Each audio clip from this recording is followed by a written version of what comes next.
Please like, subscribe, and be sure to click that bell button for regular and exciting indie film content and your chance to be the first to engage with the Liftoff Global Network of Film Festivals as we embark on launching the careers of the filmmakers of tomorrow.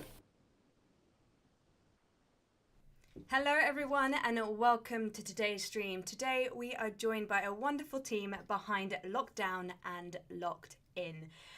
So we have three creatives behind this project and leading them is Baris, along with Sevi and also Maria. Welcome to today's stream. Why don't you start by introducing yourselves individually? So Baris, if you want to start with you, we'll work our way around. I'm the director of the project and the creator of it because I conceived the whole idea and then started getting writers and then actors together at the very beginning of the first lockdown. So that was March 2020. Maria Krupnik found writers for me from Russia. Amazing. She's based in Moscow. She's a writer herself.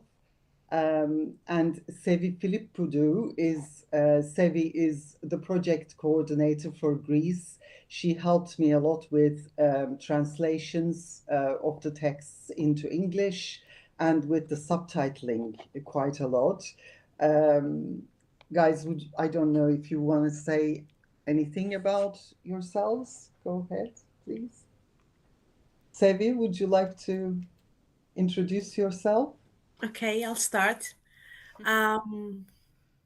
So as I was saying to Natalie before, it was a good surprise for a very sad subject when we received that phone call from Baris, who has had the whole idea.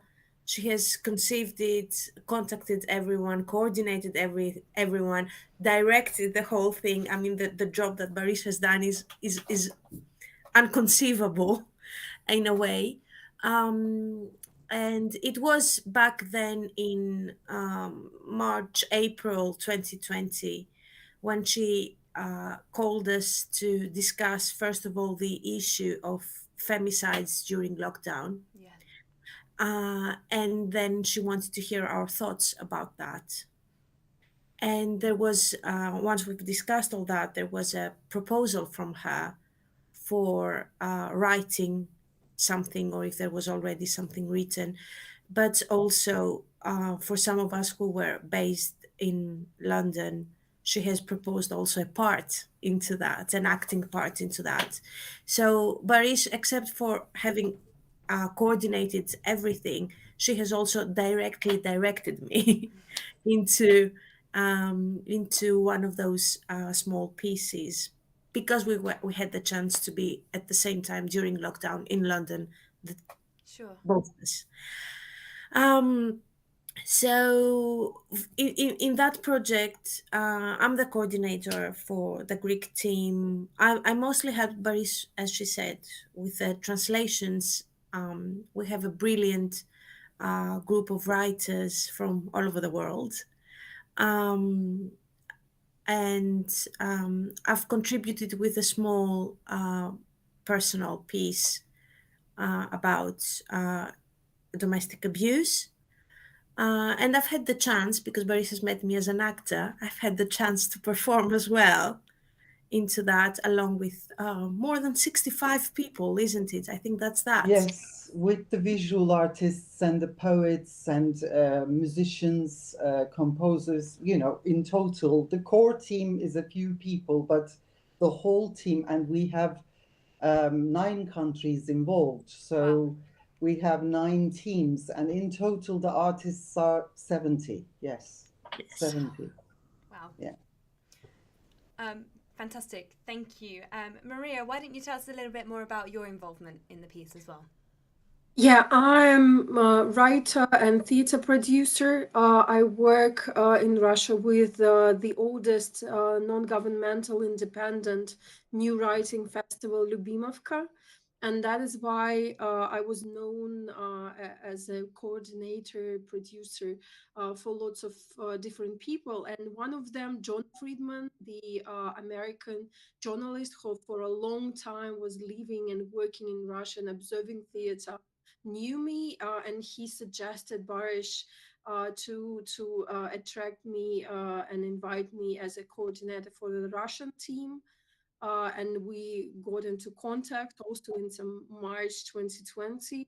And the idea of Baris was very interesting for me because in Russia, the feminist trend in writing is rising, and the attention to the women's stories and suffering and abuse and home violence is very sharp in Russia because even in our legislation process, there are groups who are trying to force state to accept and do the law about protection of women against the domestic violence.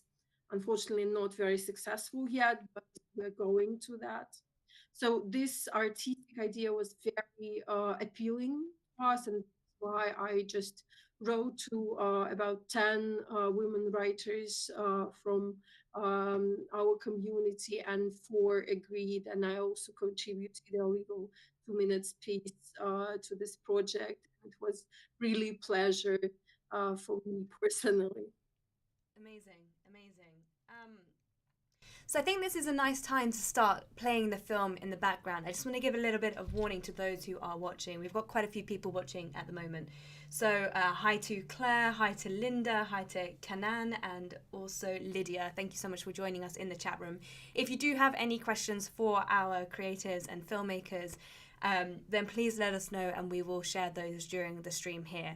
But I'm just going to set the film up, and I just wanted to talk about the opening as I do so. Because this film is muted in the background, there's going to be a black slate for roughly 20 seconds where they talk about all the different names. So Baris, why don't you talk about the opening as I get the film started? First of all, I'd like to talk about how this idea came to me at the very start of the first lockdown.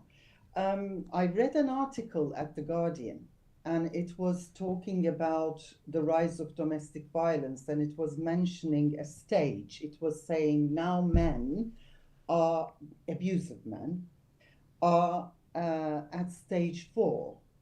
And that attracted me. I thought, what do they mean by that? You know, and I started reading the article, and the article was describing these stages of homicide timeline of domestic violence. I had no idea about this. I mean, I have a lot of, like, quite a few friends who work with women organizations. I asked a couple of them, and I realized that in Britain, women organizations came up with this homicide timeline through their experiences in 50 years or, you know, decades of experiences. They came up, and they realized that, you know, how this whole process of trapping someone and abusing her for a while and then killing her takes place. So stage 4 was when they started becoming volatile. I see. And stages 1 to 4 are when they treat the women like queens, and, you know, they are quiet because they want to control them. So at the beginning, they are quite like really nice and loving and caring, and all of a sudden it's you know, a whirlwind romance, and they move in, and gradually in stage 2 and 3 they start isolating the women from their families and circles and friends. And by stage 4, as this article was saying in the Guardian, by stage 4 they start getting volatile. And after stage 5, after around stage 4, the physical attacks start, the beatings start. And in stage 5, it worsens. And in stage 6, something triggers them, and this is mostly when women try to get out. They start planning to get out. Yeah. This triggers them, and in stage 7 they plan, and in stage 8 they kill. Now this really shook me, and all of a sudden, I thought, and we, as all theater makers, I was thinking of doing something in the digital realm, and people were writing and performing monologues at the time, and I decided to do a project on this rising domestic violence and femicide, because it was terribly urgent, first of all. And I thought, if this is happening now, it will be really bad. And when I looked at the numbers after that, researching the numbers, it was really terrifying. Yeah. In the first 2 weeks of the first lockdown, 21 women were killed in Istanbul, 14 women were killed in London, and the numbers were around this all over the world. I'm just going to give a few facts, if that's okay. Yeah, please do. So in the first 2 weeks of the first lockdown, these were the numbers in Istanbul and London. And then UK, Britain, United Kingdom published its first census of women killed by men. It's a new report. This report shows that in the UK, a woman is killed by a man every 3 days. And in Turkey, again, I'm just comparing. Sure. It's not comparing, but it's in different countries, the numbers are either high or low, but it's quite bad everywhere. Yeah. In Turkey, it's much worse. It's 3 women per day. Yeah. Wow. So this is United Nations data, by the way, and it's so bad that, at the moment and during the lockdown, it was much worse. Now, it's 6 women are killed by men every hour in a global pandemic of femicide, and United Nations is calling for urgent action. 6 women every hour. So it's quite bad. So I decided to do a project on it during the lockdown, and to get these voices heard. And I thought, if we can get this shown in the parliaments, perhaps, which hasn't happened yet, but if we can push the policymakers to cause some change about it. Yeah. If we can do anything, it would be amazing. So then I started talking to my network, and I know quite a lot of writers and actors from many countries, because it's London. When you live in London, you meet everybody is A here. lot of people, You meet yeah. a lot of creatives from all over the world. So I was really lucky in that sense. I was very lucky. Because these were amazing artists, and I knew them, and so most of them were people I already worked with in the past. Like I knew Sevi already, and I knew Anastasia and Lydia V, Anastasia Revi from Greece, Nina Rapi. I reached her through a theater that we toured to in Thessaloniki. Wow. So some people were. I found them through contacts in other countries, but the majority of them were people I knew the work of already. It was just Russia that I had to audition the actors. I auditioned some of the other actors as well, but the majority were people I knew the work of. So they were offered the job. We talked on the phone and we started. But with Russia, it was different. As Maria said, I met her through John Friedman, who is a Facebook friend of mine. He was very, very helpful. Thank you, John, if you are watching. So when I wrote to him on Messenger, he was so friendly and nice, and he said, "Well, I'm going to ask a couple of people I know from Russia," and he connected us with Maria. And Maria was extremely helpful. She found those writers in the space of a week, and we had a meeting in a few weeks, didn't we, Maria? It was, I mean, we had Zoom meetings, of course. Yeah, I was going to ask you what the process was when you were casting these actors. Did you audition them over Zoom? Did you ask them to Yes, perform a yes, monologue that was similar to what you wanted to share? yes, What was your exactly. process? Yes, with the Russian actors, there were again. I reached the writers through Maria. Maria found them, brought them together. But I reached the actors of Russia through a writer friend called Viktor Liapin. Victor started sending me the CVs and Mm-hmm. headshots of various wonderful Russian actors. There were almost 30 of them. So I had to audition and pick six of them out Six of of them. 30, Yeah. which was, believe me, a very difficult process because they are very good, very good. So I was wrecking my brains, you know, it was really Yeah. difficult to eliminate them and pick six people, six actors. So I sent them a small piece that I had written already, and I asked them to learn it and improvise with it and tape themselves and send it to me. We had a chat, of course. We met on Zoom first, talked about it in detail, Yeah. and then they prepared that short piece and they sent me self tapes, and I picked them through a couple of self tapes they did in that period. I think it actually leads quite nicely onto my next question of how did you manage to direct this piece? Because a lot of the shots that we've seen could almost look like it was shot by the actors themselves as Yes, they well. did. Yes, So they how did. did you find directing that? Did you get them to do it? Then you got on Zoom and collaborated with Yes, directed notes, and then yes, they redid it. yes, Yeah. yeah. Okay. Well, we had the writing process, which took um, 3 months or so.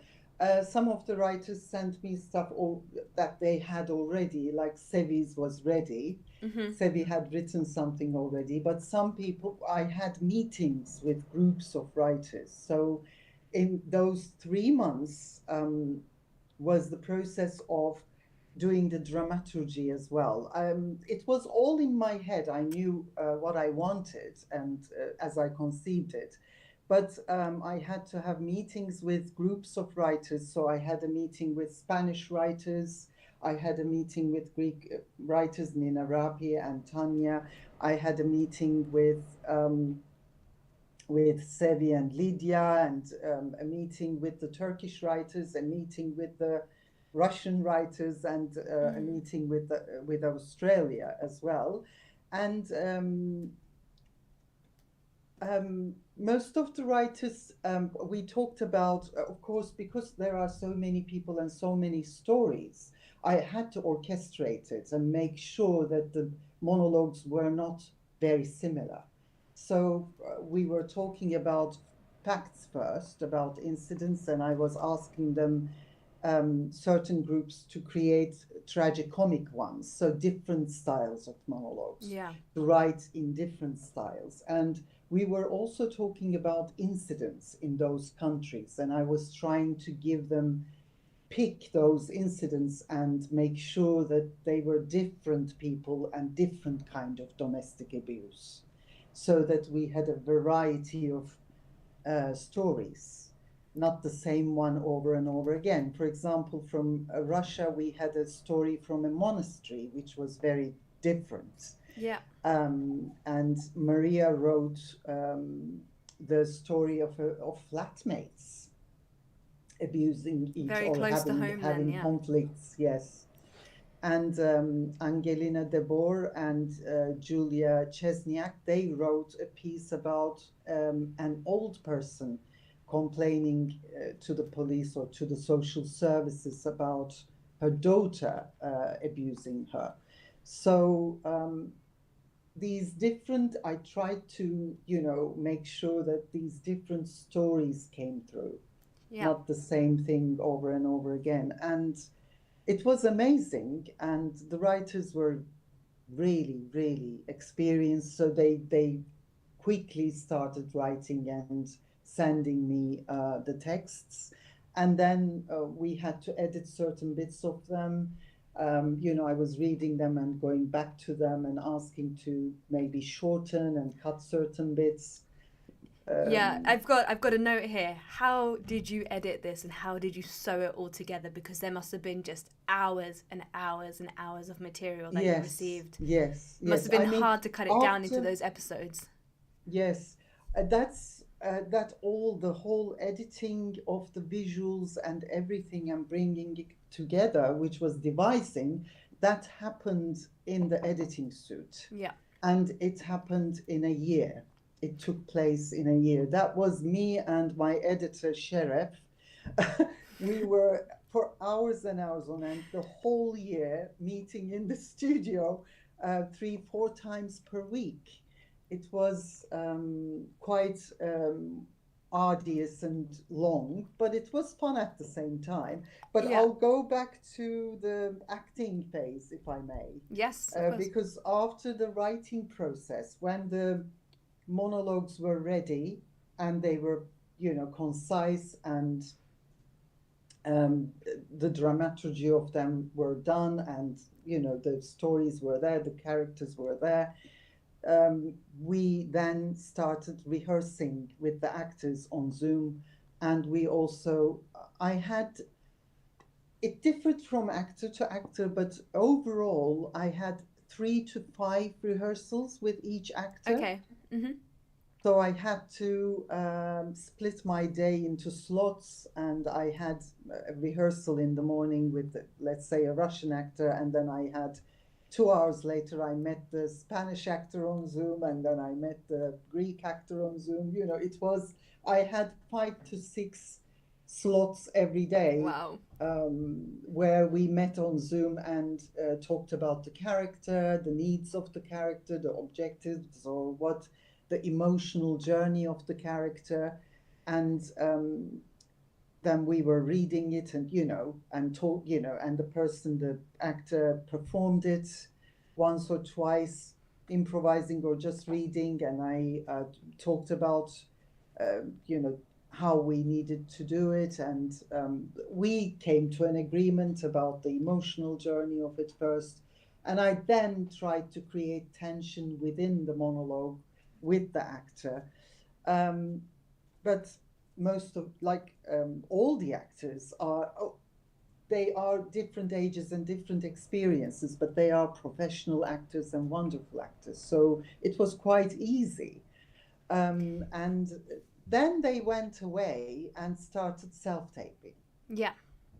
So this then leads me on to my next question, because you said that you worked with Sevi on one of the pieces as well. Is that correct? And that was shot Yes. in London when you were physically Yes. together.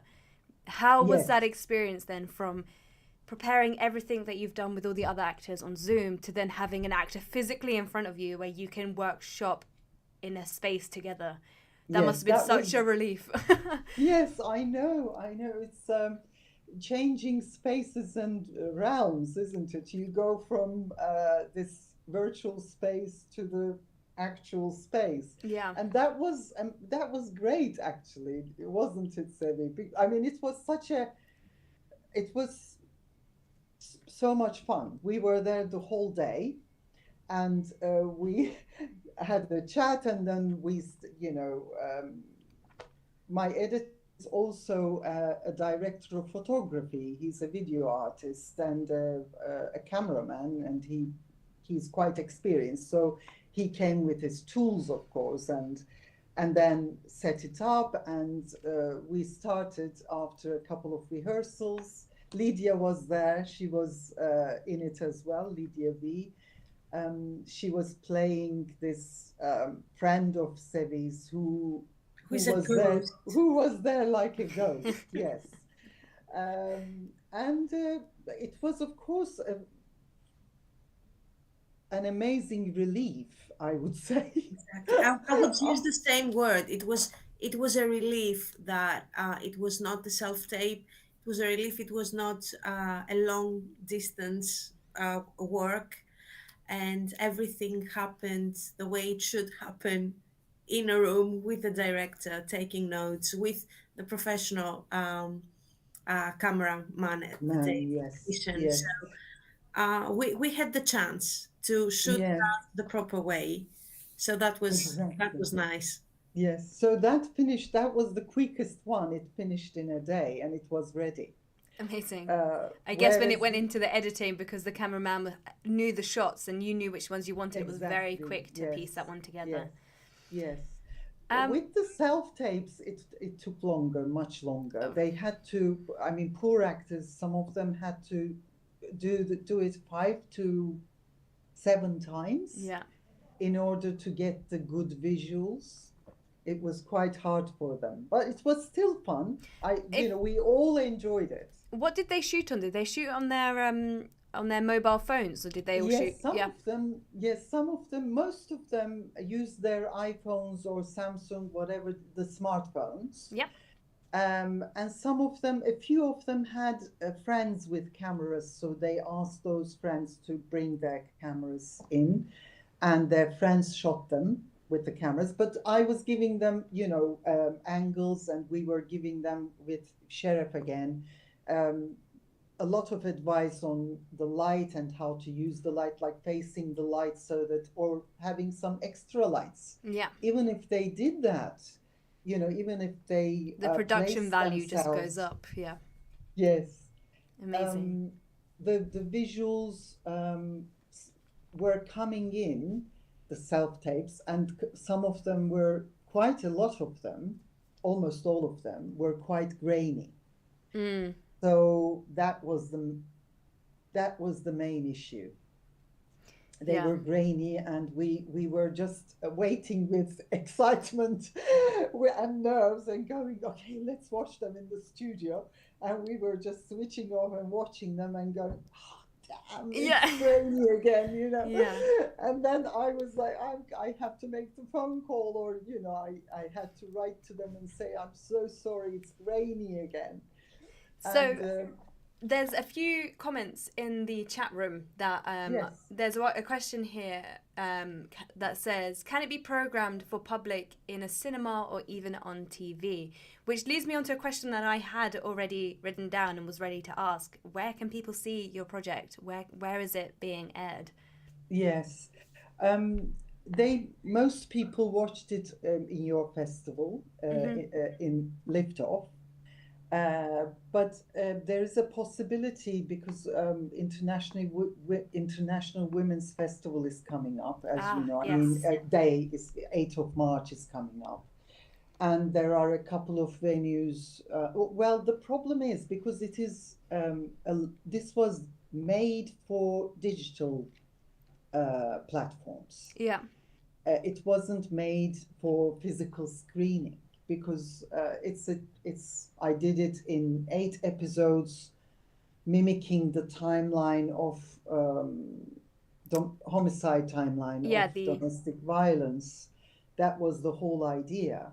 So it was going to be a series of 8 episodes where we saw the rising of tension and, So if that is the case, have you decided to self-distribute this then, and maybe put it onto YouTube where the 8 episodes can live, or on Vimeo, and you can then make it a lot more accessible to anyone around the world to come and view? Yes, that day will come, but I'm waiting for the film festivals to finish, because there are other film festivals coming up this year, and they have really strict rules. Yeah, online permission, Yes, they don't let you show it on YouTube or in theaters or cinemas.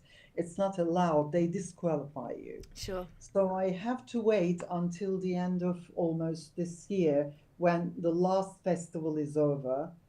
And then I will try to sell it to maybe some broadcast networks. Yep. We will try, at least, Netflix or some others, if we don't know, but there are a few, like Amazon, I think, and somebody told me about Moby. There are private broadcast networks that might be interested in. People told me, some producers and stuff.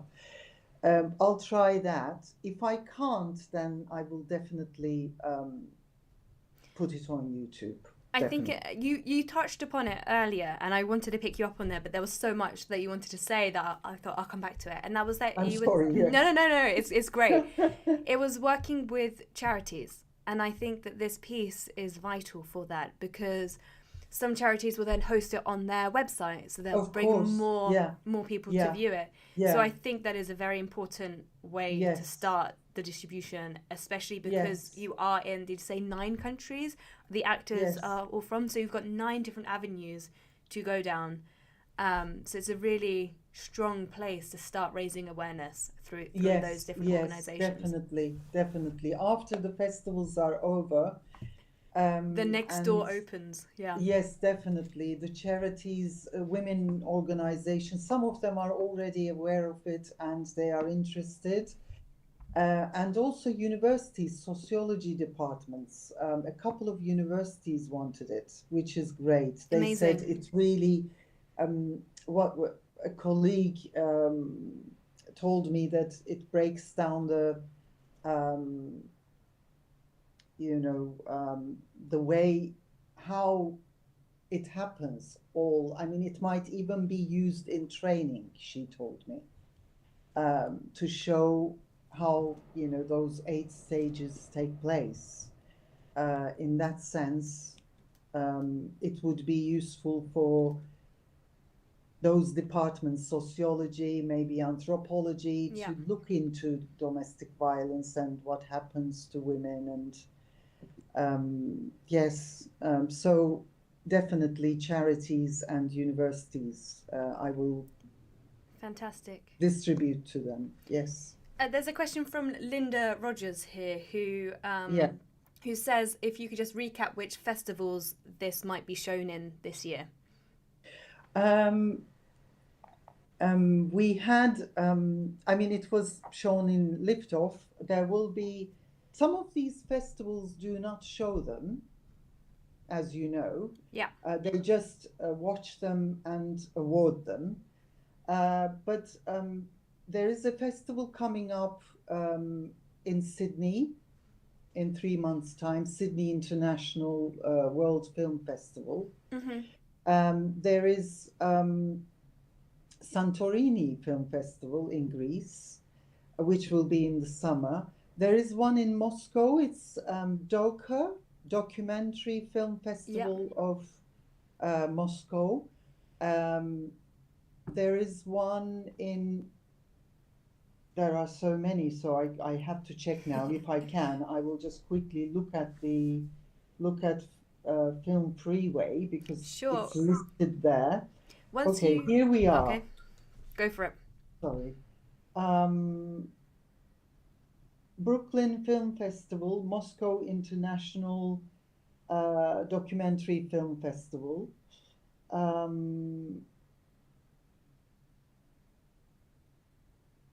Annual Copenhagen International Film Festival, Santorini Film Festival, and then there was another one. Trying to, no,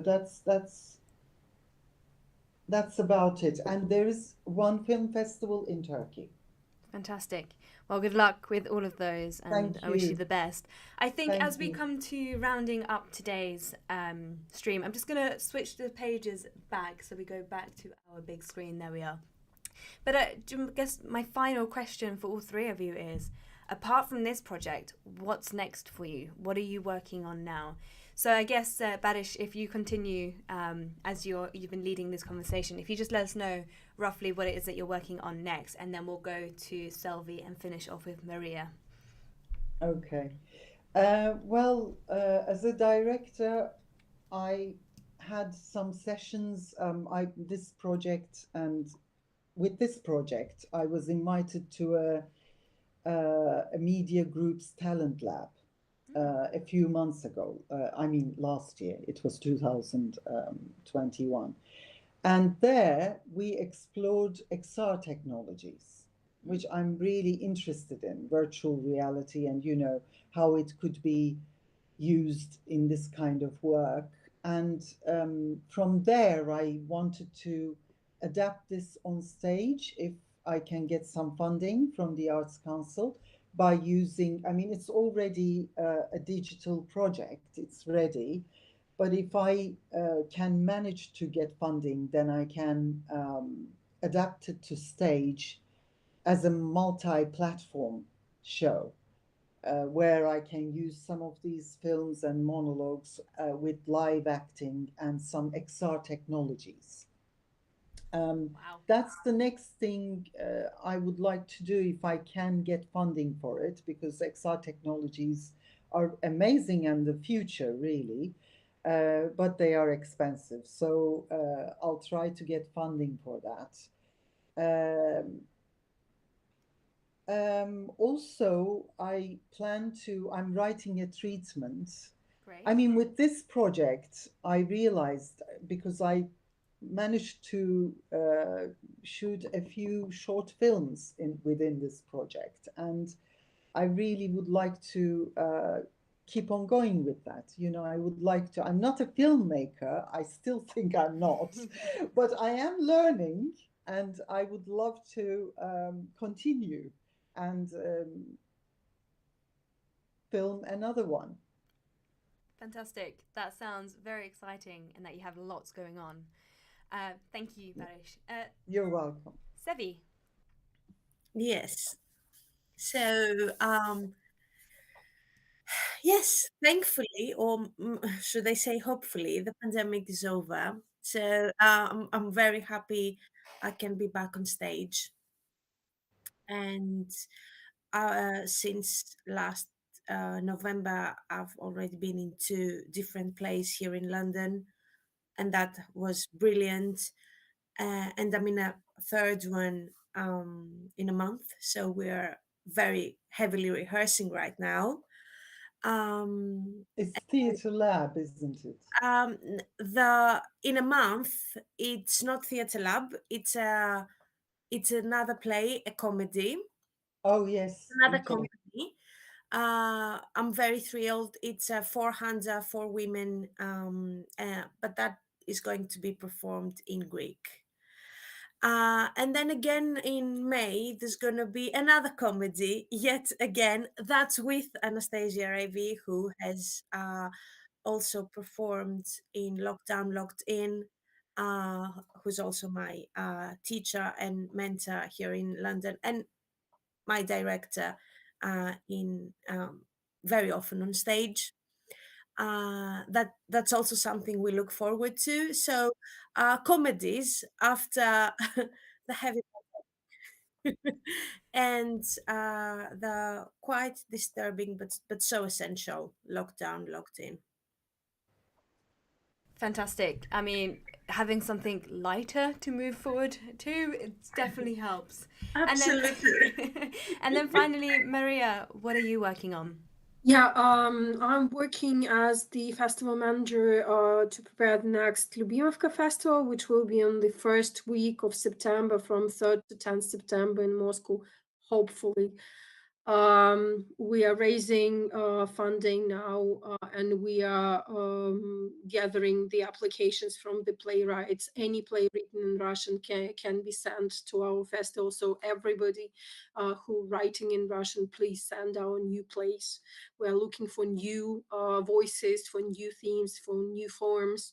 And really open to any questions to the contemporary theater. As the theater producer, I'm working with the director Marfa Gorvets. We'll be producing a play of Alexei Zhitkovsky shot on Sakhalin in Sakhalin Chekhov Center Theater. Looking forward to going there for technical visits to look at the venue and do the casting with our creative team. And personally, as a creative person, I can't leave this meeting without saying that all the creative people are supporting Ukraine now, and Ukraine writers and Ukraine theater makers, and just the people of Ukraine, because what has happened today in the morning is terrifying, and we are against on that. We are not supporting the war, and we consider this a horrifying act of violence, and we will be protesting against it with all our forces and all our means. Good luck, Maria. Good luck. Yeah, thank you. It's a very difficult situation. Yes. Thank you. Great. Well, that then concludes today's stream. Baris, if you get a chance to have a look at the YouTube stream, there's quite a few questions going in there and comments. So once this stream has ended, you'll be able to access all of that information as well. And thank you to everyone who joined us and took part in today's stream. Thank you. Thank you so much. Thank you so much. And I'd love to thank my whole team, all the artists, all the 69 artists that I had the chance to work with. Thank you so much. And thank you, Liftoff. I mean, the festival has been amazing, Natalie. I would love to say that. Thank you. Thank you, guys. Okay. Amazing. And good luck with everything that you're all working on, and for this project, Lockdown Locked In, to have success in the future. Thank you, Natalie. Thank you. Bye. Bye, guys. Bye.